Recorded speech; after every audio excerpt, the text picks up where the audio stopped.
So thank you, everyone.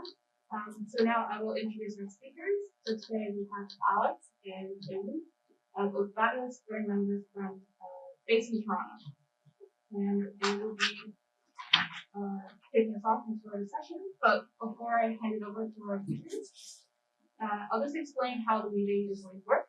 So the speakers will go first for a total of 30 minutes, and then we'll have questions and comments from the audience. And the speakers, after our, if you have a chance to ask questions or leave comments, the speakers will respond to your questions or comments at the end with their concluding remarks. So it won't be bother speaking again. And so if you'd like to speak, please raise your hand, and I will add you to the speakers list. So I'll point to you, and then you can shout your name, and then I'll add you to the list. And I will be using an equity speakers list.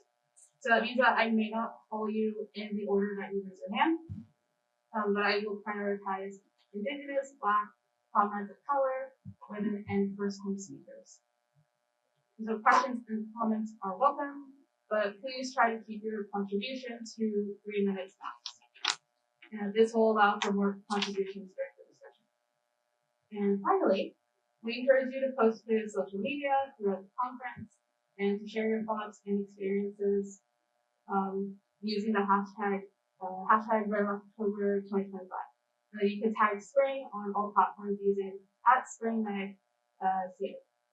And now over to our speakers. Thank you, Annie, and thank you everyone for joining us.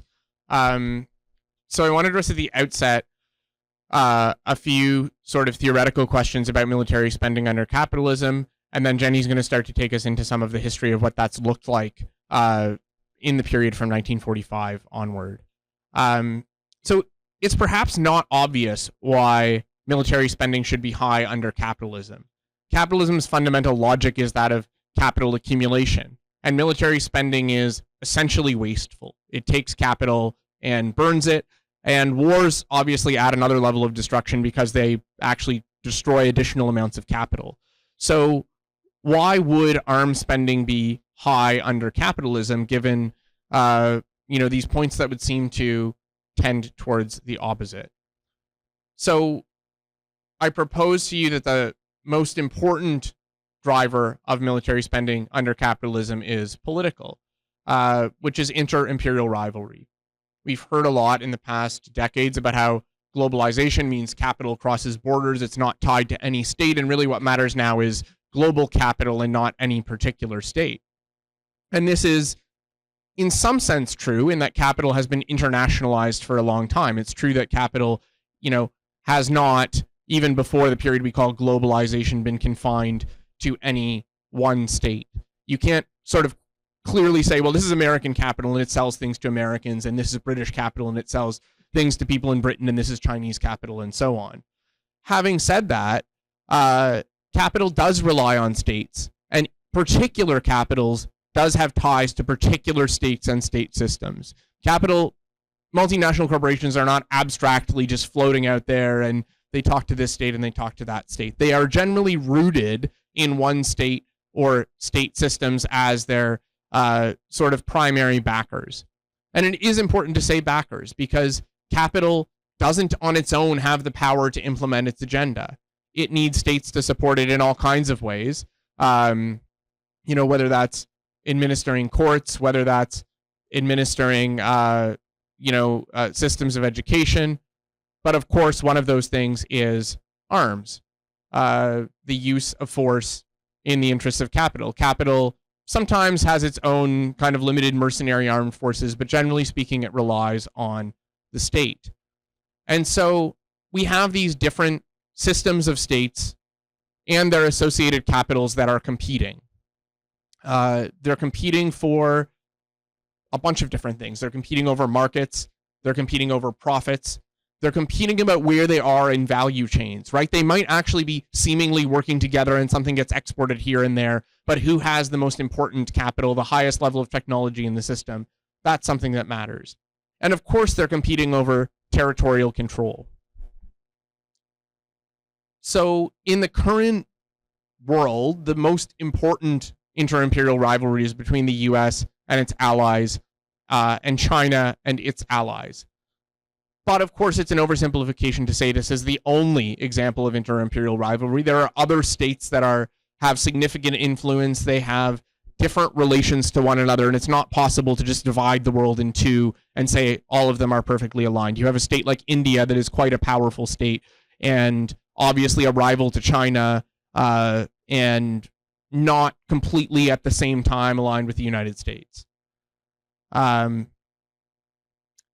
So that competition, that inter-imperial rivalry is economic, but it also occurs in the form of military force. And this is exercised even when there are not actual wars. Of course, we have seen many hot wars in recent years, devastatingly for the people involved. But generally speaking, we have not seen the great powers in direct armed conflict in the nuclear age. Nuclear weapons, put limits on that or raise the consequences of that dramatically is really what they do. But you still see the shadow boxing. You still see all this this spending on arms in the context of those tensions. Another political driver of military spending is internal social control. In most societies, most of the time, you have police, you have other forms of social control, but the military is there in the last instance to safeguard the state and safeguard private property rights. And you do see in times of crisis, militaries deployed. Some countries do this more often, other countries less often. Canada, not so often, but you saw, for example, in the October crisis, in a real or perceived crisis, the state will pull out the army, and it is there for that purpose. And of course, you see in the US, the Trump administration coming up with various pretexts to deploy the military in a civilian capacity. So that's the sort of the political dimensions, but what about the economic dimensions of military spending? There's a number of relationships between military spending and economics. I won't say these are all directly drivers in a conscious way. Inter-imperial rivalry is very conscious on the part of the capitalist class. Some of the economic effects of military spending are consequences. That doesn't always mean they were exactly foreseen by the capitalist class when it set out. It sort of experiments and sees what works. And sometimes only in hindsight can you see what all the economic impacts were. So let's talk about a few of these links between military spending and capitalist economies. Military spending can be a subsidy to research and development.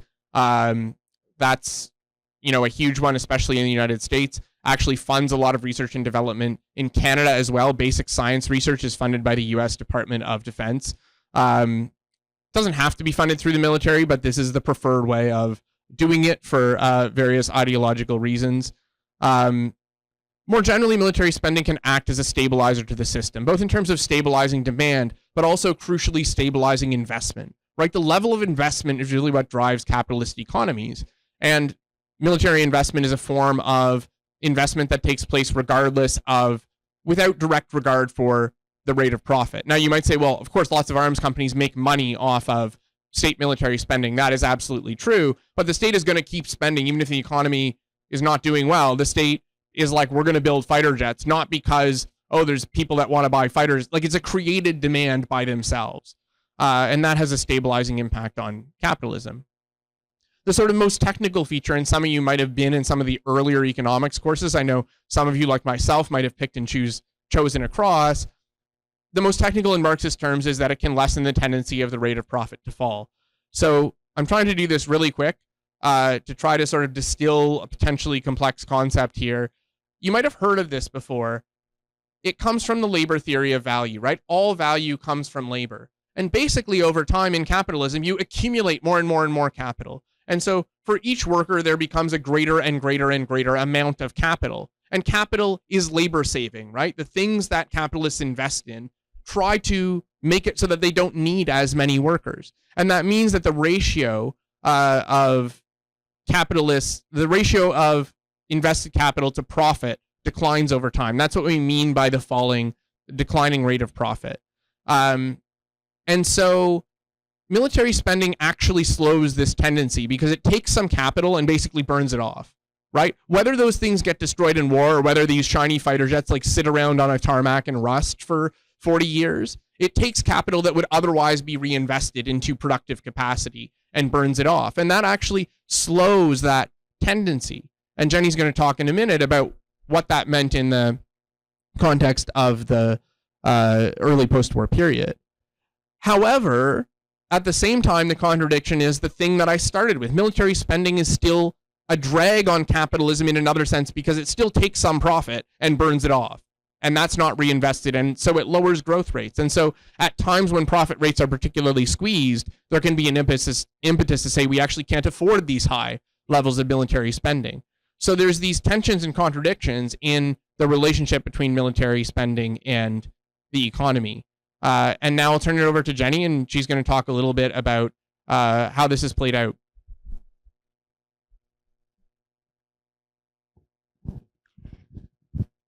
As Alex explained, militarization under capitalism is not an accident of politics.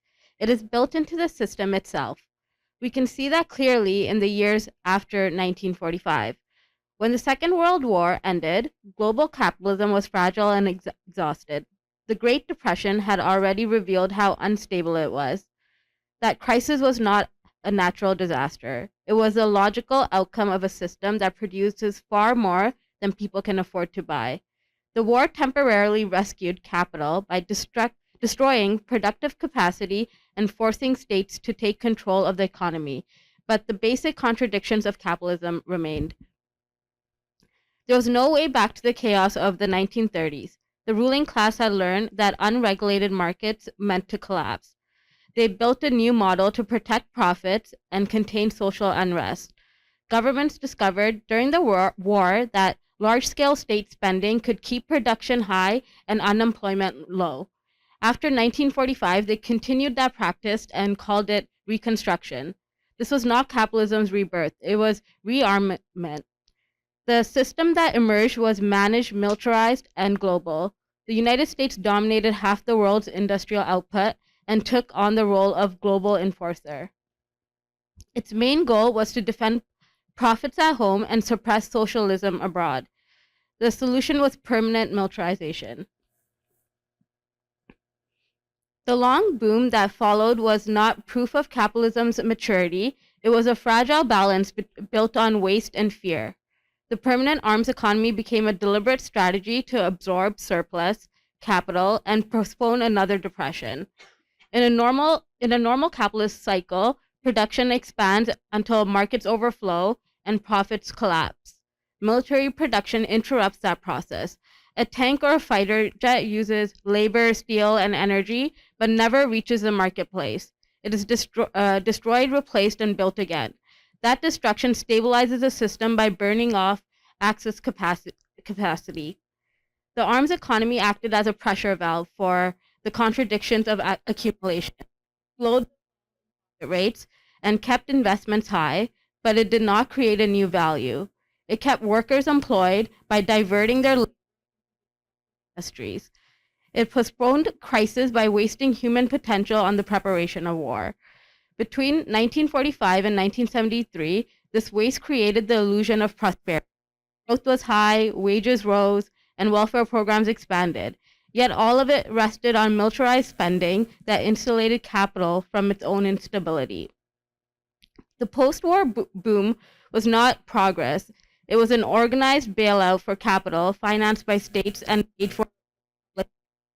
The Cold War turned that waste into virtue.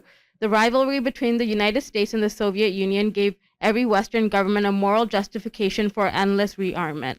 It was military keynesianism, state planning for capital, and deferred austerity for workers.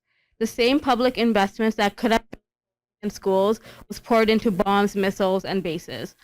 The order shaped the capital world. The United States anchored it through NATO and the Marshall Plan, exporting both dollars and dominance. Western Europe and Canada became junior partners. Canadian factories produced radar and aircraft parts for Continental War Machine, while European recovery tied itself to America. The arms race created guaranteed markets for industries and made entire economies dependent on war production. None of this was accidental. The state was adapting to protect capital. The permanent arms economy problems for the ruling class.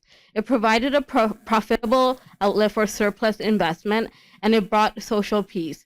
Full employment was achieved not through redistribution, but through the permanent preparation for conflict. The strategy carried deep contradictions. Military spending destroyed wealth rather than creating it. It transfers public resources to private corporations and locks societies into dependence on war and repression. Once an economy relies on militarization, peace itself becomes a threat to profits. By the early 1990s, cracks were visible. Inflation rose, growth slowed, and the cost of colonial and proxy wars from Korea to Vietnam strained budgets.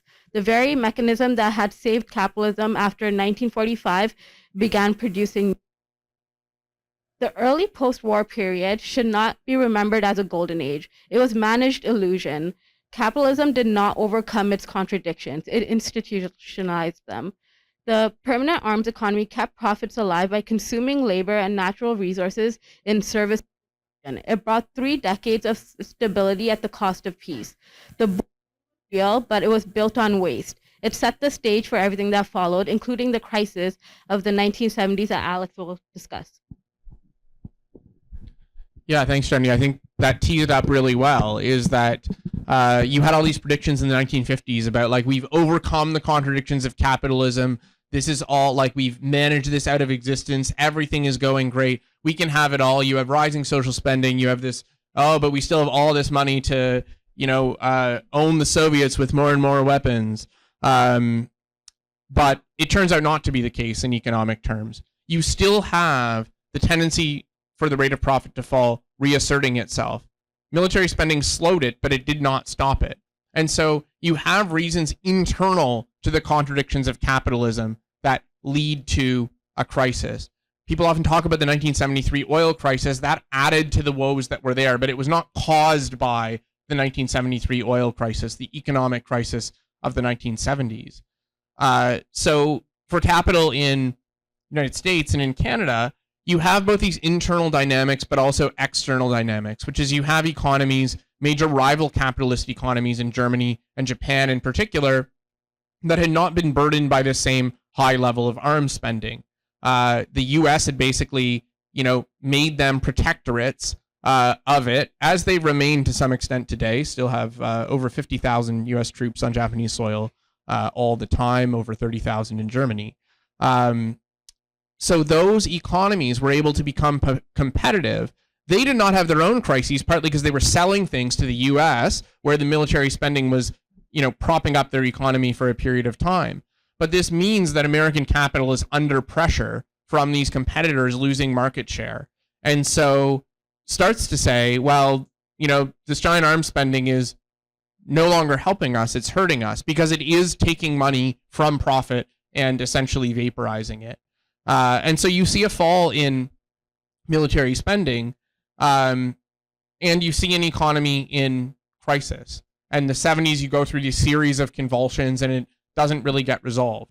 What ultimately resolves it is a class war from above in the form of neoliberalism. You see interest rates go through the roof in the early 1980s, unemployment spikes, and the goal is to drive down wages and drive down social benefit levels, to basically say we're going to reestablish profits at the expense of the working class. And this was very deliberate. You also destroy a bunch of capital by doing that, because when you raise interest rates to 20%, a bunch of marginal businesses go under. Other businesses can snap up capital on the cheap. This is what happens in capitalist crises. So the ruling class essentially says we need to engineer a crisis, full-scale social disaster, in order to restore our profit rates. It does not restore those profit rates to the early post-war period that Jenny was talking about, which had a series of unique factors that allowed growth rates to be really high, but it partly restores them. In that context, you do see also an increase in military spending in the U.S., never to the levels of the early post-war period. Capitalism cannot afford those levels. But you have inter-imperial rivalry, right? The Cold War heats up again in the 1980s. Ultimately, the U.S. Can afford it more easily than the Soviet Union, which has a much smaller economy, ends up spending enormous amounts of arms, basically trying to do its own permanent arms economy, because it has to be said this was happening as well in the societies that we would call state capitalist in the USSR. And one of the major factors that leads the USSR into economic collapse, is that it's spending just enormous sums of money trying to keep up with the Americans, who have a much larger and much more productive economy. So, you know, you have a rise in military spending under Reagan, but it can't restore that level of dynamism that you saw in the early post-war period. And now we're back to the usual capitalist cycle, which Marx talked about, of economic crises basically every 10 years. And you have a brutal recession in the early 1990s, certainly in Canada as well, right? Ontario had one of the deepest recessions. Unemployment more than doubled. All these factories closed. People became unemployed. And you go through that crisis cycle again. And capitalism then, in that context, says, yeah, you know, we don't really want to spend as much on the military. The Soviet Union's collapsed, and so military spending draws down. So these competing factors cause these fluctuations in military spending because there are these contradictions that sort of go in opposite directions. And back to you, Jenny. Thanks, Alex. I'm going to get into like a bit more about the situation today. As Alex showed, the crisis of the 1970s exposed the limits of the permanent arms economy. Neoliberalism emerged as capital's next survival strategy. In Canada, that shift took a particular form shaped by dependency on the United States and the national myth of peacekeeping. Canada's peacekeeping story hides a different reality. This country has always been a junior partner in global capitalism, not a moral alternative for it. From the end of the Second War onwards, the Canadian state tied its prosperity to the empire. After 1945, Canadian capitalism faced the same problem as other advanced economies. How could profits remain high after the war? The answer was to remain inside the U.S. military orbit. Through NATO and NORAD, Canada became part of the same permanent arms economy that kept capitalism afloat. Factories in Ontario and Quebec built engines, radar systems, and communication equipment for American forces. The federal government guaranteed contracts and poured public money into private corporations. Military spending became a substitute for industrial policy. It stabilized profits and kept unemployment low while politicians wrapped it in a patriotic language. The peacekeeping image made this dependency easier to accept. Canadians were told our role was to mediate, not fight. In reality, the state used that story to mask economic dependency on war production. Canada was never neutral. It supplied the empire and shared its profits. As decades passed, this dependency deepened. The same public funds that once built tanks and aircraft now finance artificial intelligence, surveillance systems, and military software. These are now the new tools of the empire. They manage borders, monitor workers, and strengthen corporate control. Canada calls it innovation, but it follows the same logic as the arms race. It diverts resources from social needs into private accumulation. Think security economy is directly tied to austerity. Every increase in defense or surveillance budgets comes with cuts to healthcare, cuts to education, and housing. Governments claim there is no money for social programs, yet they continue to spend billions on fighter jets and technology contracts. Scarcity for public is a price of stability for capital. The neoliberal period that began in the 1980s did not change this pattern. It deepened it. Governments of every party privatized services, deregulated finance, and handed public funds to corporations tied to extraction and security. They promised efficiency and delivered inequality. Fiscal responsibility became a code word for protecting profits. Today, Canada's economy still depends on war and surveillance. We still transfer public wealth upwards. We still call militarization growth, and we still disguise dependency as peacekeeping. This is not a moral failure or an accident of policy. It's how capitalism functions in a dependent state. The peacekeeping myth convinces people that Canadian capitalism can be humane. Like every capitalist system, it protects profit through waste, invests in control instead of care, and turns human need into permanent scarcity. So when hospitals close, when schools lose funding, and when workers are told there's no alternative, this is not an incompetence. It's a deliberate design. The same state that says it cannot afford housing can always afford new weapons. Today, we see in Prime Minister Mark Carney's upcoming budget signals a significant escalation in Canada's military expenditure. The government's commitment to meet NATO's defense spending target of 2% of GDP by March 2026 and the broader goal of 5% by 2035 represents a substantial increase in defense allocations. The strategic pivot towards heightened militarization shows a fundamental aspect of the permanent arms economy, the utilization of military spending as a mechanism to stabilize capitalist economy. Again, by channeling public funds into defense and infrastructure projects, the government diverts resources from the social services, perpetuating a cycle where public welfare is compromised to sustain military industrial interests. Carney's budget can be viewed as a strategic alignment with global imperialist agenda, reinforcing Canada's role in international capitalist order. The emphasis on defense spending, coupled with austerity measures in other sectors, reflects a prioritization of military preparedness over social equity, perpetuating a system where the state's role is to safeguard capitalist interests through militarization rather than addressing the pressing needs of Canadians. Canada's role in global capitalism has never been about building peace. It has been to keep the system alive, whatever the cost to people who live within it.